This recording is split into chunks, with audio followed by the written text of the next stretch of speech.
হ্যাঁ বলুন, কি আশা পূরণ হয়েছে? আমার অনেক দিনের একটা গ্যারেজ কেনা ছিল, বিক্রি হচ্ছিল না। টাকাটা 7-8 বছর পুরো বাদের খাতায় চলে গেছিল, মানে পাবোই না। হ্যাঁ, পাবো না এরকম। তারপর মার কাছে মানসিক করে মা একদম কয়েকদিনের মধ্যে, মানে লাভ লসে হলেও আমরা ছেড়ে দিতে চেয়েছিলাম, কিচ্ছু ছিল না, কাগজপত্র ছিল না, খুব ভুলভাবে ফেসে গেছিলাম।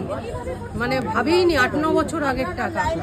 শুধু মার কাছে কেঁদে, হ্যাঁ মনে মনে মানসিক করেছি, আর লাভ সমেত ফেরত দিয়েছে মা।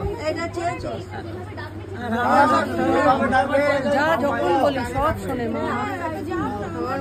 আমার একটা হাঁটুতে সিস্ট হয়েছিল, ডাক্তার বলেছিল ওষুধ থেকে যদি না কমে অপারেশন করতে হবে। তো এই মায়ের জল ফুল খেয়ে ওখান তো আর ব্যথা নেই, এখন একদম সুস্থ, ঠিক আছে। অনেক দূরে দূরে যাচ্ছি, অসুবিধা নেই। জয় মা মনসা।